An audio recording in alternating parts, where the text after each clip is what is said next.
행복한 가정을 이루고 사는 것은 우리 모두의 이상이며 꿈이라고 할 수 있습니다.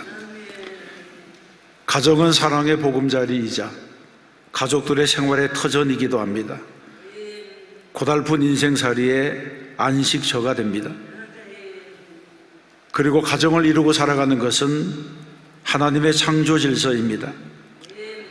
하나님께서 이 땅에 친히 세우신 두 기관이 가정과 교회인데, 가정은 타락하기 전 인간의 행복을 위해서 세우신 것이고, 교회는 타락한 인간들을 구원하시기 위하여 세우신 것입니다. 그래서 교회를 통하여 죄로 더러워진 가정을 회복시키는 것이 하나님께서 원하시는 일입니다.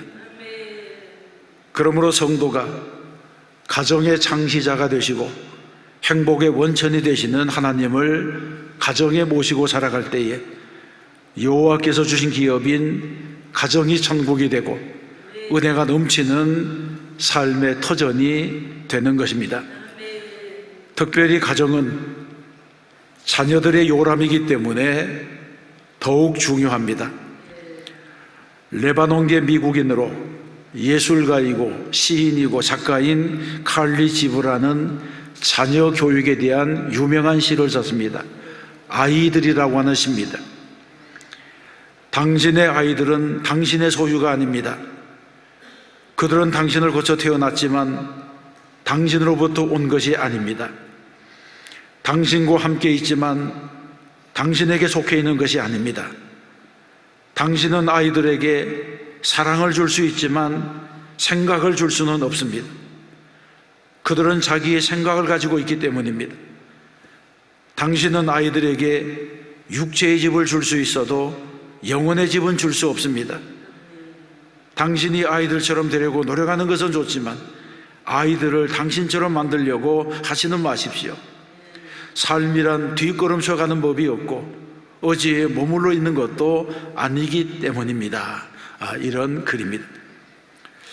이 글은 모든 생명이 하나님께로부터 온 것이고 자녀는 부모의 소유가 아니라 부모는 단지 하나님의 선물을 맡은 청지기일 뿐이라고 하는 것을 말해주고 있습니다. 그래서 부모는 자녀가 성인이 될 때까지 잘 양육시켜야 될 책임을 가지고 있다고 하는 것입니다. 영국의 시인이자 극작가인 제임스 톰슨 박사는 가정에서 부모가 가르쳐야 될 5가지 교훈이 있다고 했습니다. 첫째는 하나님에 대한 경건입니다. 둘째는 이웃에 대한 사랑입니다. 셋째는 권위에 대한 존경입니다. 넷째는 말씀에 대한 순종입니다. 다섯째는 자기에 대한 절제입니다. 이 5가지 교훈을 가정에서 배운 자녀가 세상에 나가서 잘못되는 것을 한 번도 본 적이 없다고 했습니다. 그러면 이런 교훈을 어떻게 자녀들에게 가르칠 수가 있습니까? 전해오는 말에 의하면 아이들은 부모의 가르침을 받아 크는 것이 아니라 부모의 뒷모습을 보고 자란다고 하는 말이 있습니다. 부모가 살아가는 모습이 곧 자녀들에게는 거울이 되고 반면교사가 되고 교과서가 된다고 하는 것입니다. 그래서 어떤 무명 시인은 다음과 같은 시를 통해서 거울이 되고 교과서가 되는 부모의 역할의 중요성을 표현해 주고 있습니다. 이런 글입니다. 만일 어린아이가 비평과 함께 살면 정죄라는 것을 배우고 증오 속에 살면 싸우는 것을 배우고 고통 속에 살면 자학을 배우고 수치 가운데 살면 죄책감을 배운다. 그러나 어린아이가 관용과 함께 살면 너그러움을 배우고 격려와 함께 살면 자신감을 배우고 칭찬과 함께 살면 감사를 배우고 공정한 가운데 살면 정의를 배우고 인정받으며 살면 사랑을 배운다. 이렇게 말했습니다. 그러므로 부모는 마땅히 가르칠 것을 말이 아니라 삶의 모범을 보임으로 일상적인 생활을 통해서 자녀를 가르쳐야 합니다. 이 책임이 부모에게 있다고 하는 사실을 깨달은 분들은 자녀들을 더욱 주 안에서 말씀 가운데 가르쳐야 되는 것입니다. 그러면 우리는 자녀들을 어떻게 가르쳐야 됩니까? 첫 번째는 부모는 삶의 모델이 되어야 합니다. 요한 웨슬리는 이런 말을 했습니다. 우리가 하나님 앞에 서게 될 때에 하나님은 세 가지 질문을 던지실 것입니다. 하나는 내가 내게 준 시간을 어떻게 관리하였느냐? 둘째는 내가 너에게 준 물질을 어떻게 사용하였느냐? 셋째는 내가 너에게 위탁한 자녀를 어떻게 양육했느냐? 하는 세 가지 질문입니다. 다시 말해서 내가 내게 준 생명으로 무슨 일을 하다가 왔느냐?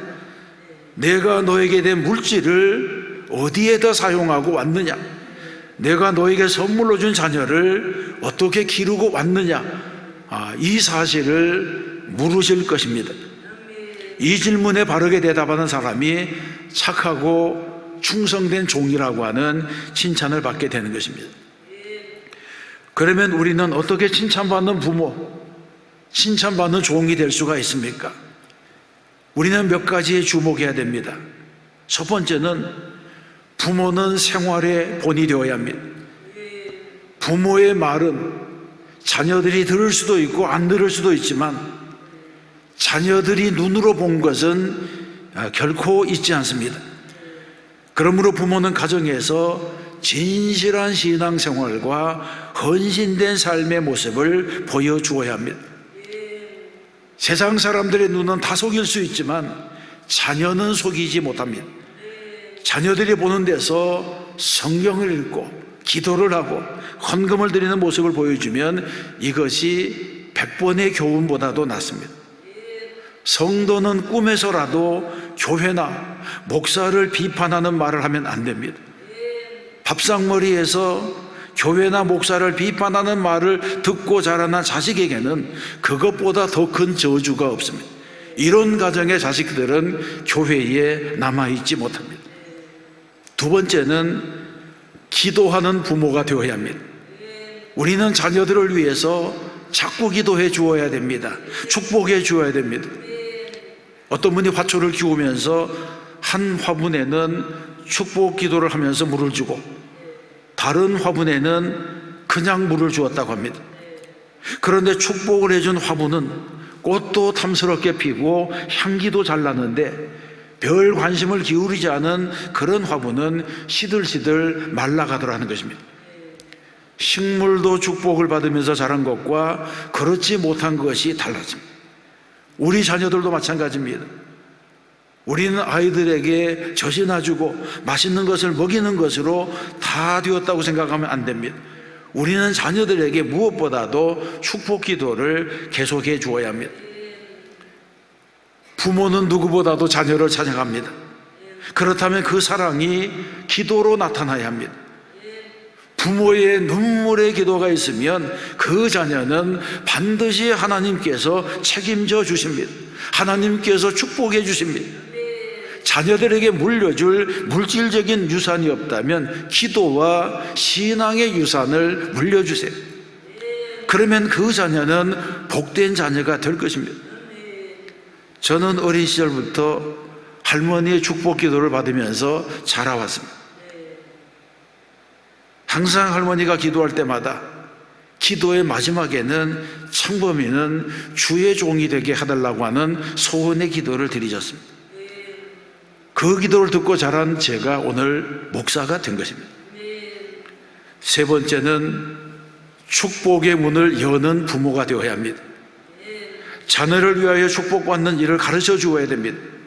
미국의 록펠러는 금세기 통틀어서 갑부 16인 중에 1인데 그가 이런 성공을 거둔 배후에는 어릴 때부터 어머니로부터 배운 10가지 교훈이 있었습니다. 그 10가지는 바로 이렇습니다.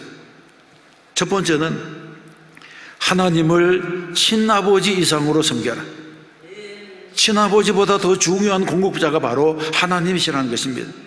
두 번째는 목사님을 하나님 다음으로 섬겨라. 목사님과의 좋은 관계 속에서 하나님의 말씀을 듣고 따르는 것이 축복된 길이라고 배웠습니다. 세 번째는 주일 예배는 본교회에서 드려라. 네 번째는 11조는 하나님의 것이므로 구별한 후에 나머지를 사용해라. 다섯 번째는 아무도 원수를 만들지 말라입니다. 여섯 번째는 아침에 목표를 세우고 기도해라. 일곱 번째는 잠자리에 들기 전 하루를 반성하고 기도해라.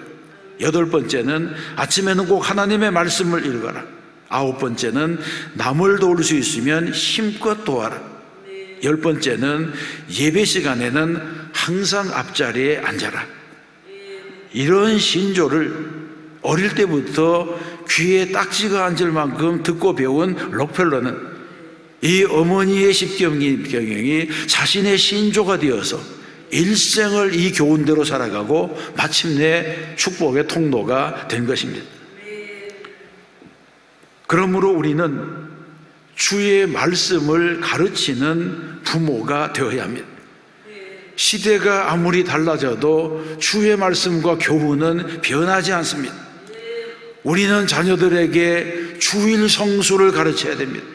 하나님을 사랑하고 말씀을 송이꿀보다 더 달게 여기도록 가르치고 교회를 사랑하고 주의 종들에게 순종하는 법을 가르치고 먼저 그의 나라와 그의 의를 구하는 법을 가르쳐야 됩니다. 이런 자녀를 반드시 주님께서 축복해 주실 줄로 믿습니다.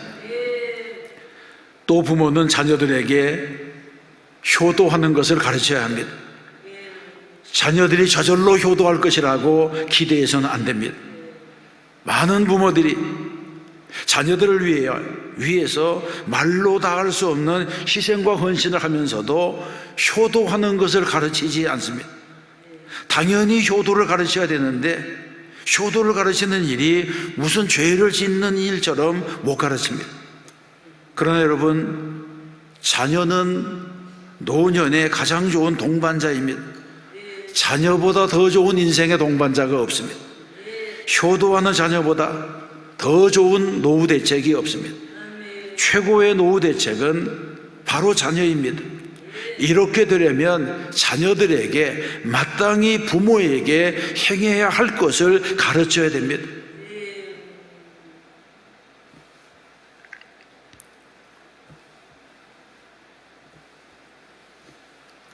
시편의 기자는 효도하는 것을 배운 자녀가 있는 부모는 수치를 당하지 않는다고 했습니다.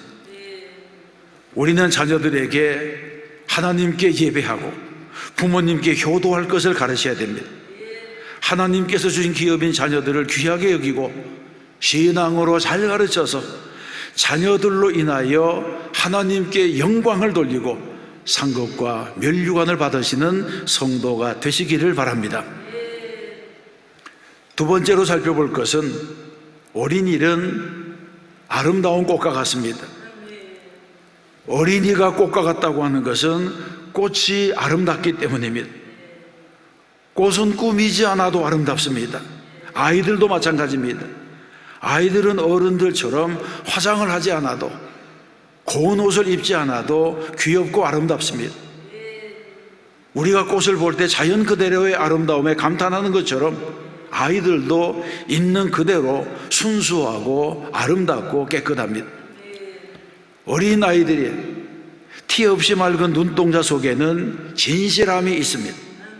어린아이의 세계에는 어른들처럼 중상모략이 없습니다. 가면을 쓰고 겉과 속이 다른 이중 구조가 없습니다. 그래서 아이들과 함께 지내면 즐겁습니다. 이런 순수함 때문에 예수님께서도 너희가 돌이켜 어린 아이들과 같이 되지 아니하면 결단코 천국에 들어가지 못하리라고 하신 것입니다. 그러면 우리가 어떻게 자녀들을 키워야 합니까? 미국의 교육심리학자인 벤자민 블룸이라고 한 학자가 세계적으로 성공한 학자들, 예술가, 운동선수들 가운데 존경받는 120명을 선정해서 설문조사를 했습니다. 그리고 그들이 성공한 배경이 무엇인지를 물었습니다. 그리고 나서 이런 결론을 냈습니다. 성공한 사람들에게는 어떤 일들이 있었느냐? 첫 번째는 자녀들을 많이 칭찬해야 된다는 것입니다. 아이들은 칭찬을 받을 때에 자신의 가치를 발견한다고 합니다. 칭찬을 받을 때마다 더 높은 수준에 도달하려고 노력하기 때문에 칭찬을 받는 것만큼 잘한다고 하는 것입니다. 자녀들을 열심히 칭찬하세요. 아직 칭찬받을 만하지 못해도 미리 칭찬하면 머지않아 그렇게 됩니다. 칭찬은 보약입니다. 칭찬은 미래에 대한 축복입니다. 그래서 우리는 자녀들을 열심히 칭찬해야 됩니다. 두 번째는 가르치되 나무라지 말아야 합니다. 아이들을 나무라면 역효과가 납니다. 첫 번째 나무랄 때는 나무람을 듣는 아이가 내가 무언가 잘못했는가 보다 그렇게 생각하지만, 두 번 나무라면 나는 머리가 나쁜가 보다 그렇게 생각하고, 세 번 나무라면 나는 구제불능인가 보다, 부모님이 나를 싫어하는가 보다 그런 생각을 하게 됩니다. 이런 아이는 자존감이 낮아지는 것입니다. 그래서 부모는 잘못한 것에는 눈을 감고 잘한 것을 찾아서 칭찬해야 됩니다. 잘한 일을 칭찬하고 오래 기억해 두라는 것입니다. 아무리 힘들고 속이 썩어도 그렇게 해야 합니다. 그러면 아이의 미래가 달라집니다. 장점을 극대화시키는 것이 바로 성공의 비결이 되는 것입니다. 세 번째는 뇌물성 선물을 주어서는 안 됩니다. 그리고 아이들을 두려움 때문에 순종하도록 해서도 안 됩니다. 만일 아이들이 체벌이 무서워서 욕을 하고 윽박지르기 때문에 어쩔 수 없이 순종한다면 이런 아이는 자라서 세상을 항상 두려움의 눈으로 보게 됩니다. 윗사람에게 주눅이 들어서 살아가게 됩니다. 또 아이들에게 공부를 잘하면 상을 받고 공부를 못하면 매를 맞고 잘했다고 선물을 주고 못했다고 빼앗아버리고 이렇게 키워서는 안 됩니다. 아이를 매로 길들이고 뇌물로 조종하게 되면 이 아이들이 자라서 매로도 안 되고 돈으로도 안 되는 때가 오게 되면 부모에게는 아무런 방법도 없습니다. 자녀들에게 주는 것은 뇌물이 아니라 선물이 되어야 합니다. 선물은 자식이 행위하는 관계가 없는 것입니다. 잘해도 못해도 상관이 없습니다. 내 아들이고 내 딸이기 때문에, 내가 사랑하기 때문에 주는 것입니다. 이것은 마치 우리가 받은 구원이 이것은 너희에게서 난 것이 아니요 하나님의 선물이라 이렇게 말씀하신 것처럼 선물은 은혜로 주는 것입니다. 마찬가지로 자녀들에게 베푸는 모든 것은 은혜라야 하는 것입니다. 탈무드에 이런 이야기가 있습니다. 선물을 주면서 말을 많이 하면 안 준 것만도 못하다고 하는 것입니다. 그렇습니다. 조건이 붙으면 그것은 선물이 아니라 뇌물입니다. 뇌물성 선물은 자녀들을 해롭게 한다는 사실을 잊어서는 안 됩니다. 본문 3절에 보게 되면 너희가 돌이켜 어린아이들과 같이 되지 아니하면 결단코 천국에 들어가지 못하리라고 하셨습니다. 아멜이라고 하는 사람은 어린아이들 틈에서만 우리는 이 지상에서 천국의 그림자를 엿볼 수 있다. 어린아이들의 생활은 고스란히 하늘에 속한다. 그렇게 말했습니다. 꽃은 아름답습니다. 그러나 어린아이는 꽃보다도 더 아름답습니다. 우리는 꽃에서 순결성을 발견합니다. 그러나 어린아이에게서는 그보다 더 맑은 천진난만한 모습을 발견할 수가 있습니다. 우리는 어린아이에게서 천국을 발견할 수가 있는 것입니다. 그래서 어린아이의 마음이 귀하다 이렇게 말하고 있습니다. 세 번째로 생각할 것은 어린아이는 무한한 가능성의 집합체라고 하는 사실입니다. 어린아이의 미래 속에는 무엇이 숨겨져 있는지 아무도 모릅니다. 그러므로 자녀들을 우리는 함부로 평가해서는 안 됩니다. 너무 쉽게 포기해서도 안 됩니다. 미국 볼티모어에 빈민굴이 있습니다. 이곳에는 마약 중독자, 알코올 중독자, 범죄자들이 모여 살고 있습니다. 이런 열악한 환경 속에서 거기서 자라나는 어린아이들에게 소망이 없었습니다. 그런데 어느 사회학자가 이 지역에 관심을 가지고 여기에서 자라는 아이들이 과연 25년 후에는 어떻게 되었는지를 연구했습니다. 25년을 추적해서 연구했습니다. 그런데 놀라운 결과가 나왔습니다. 190명의 표본 중에서 무려 176명이나 되는 사람들이 학자로, 목사로, 교육자로 혹은 과학자로 성장했다고 하는 것입니다. 이것은 도무지 믿을 수 없는 사실과도 같았습니다. 그래서 어떻게 이런 일이 일어났는지 조사했습니다. 그랬더니 그들을 위해서 희생한 한 여인이 있었습니다. 이제는 할머니가 된 한 여인의 가르침으로 인해서 구제불능한 빈민굴에서 훌륭한 인물들이 자라났다고 하는 것입니다. 할머니가 된 여인에게 기자가 어떻게 된 일인지를 물었습니다. 그러자 여인이 대답하기를 나는 단지 아이들을 사랑했을 뿐입니다. 그런 대답을 했습니다. 이 여인은 버려진 아이들, 보호받지 못했던 아이들, 배우지 못한 아이들을 주님의 이름으로 사랑했을 뿐이라는 것입니다.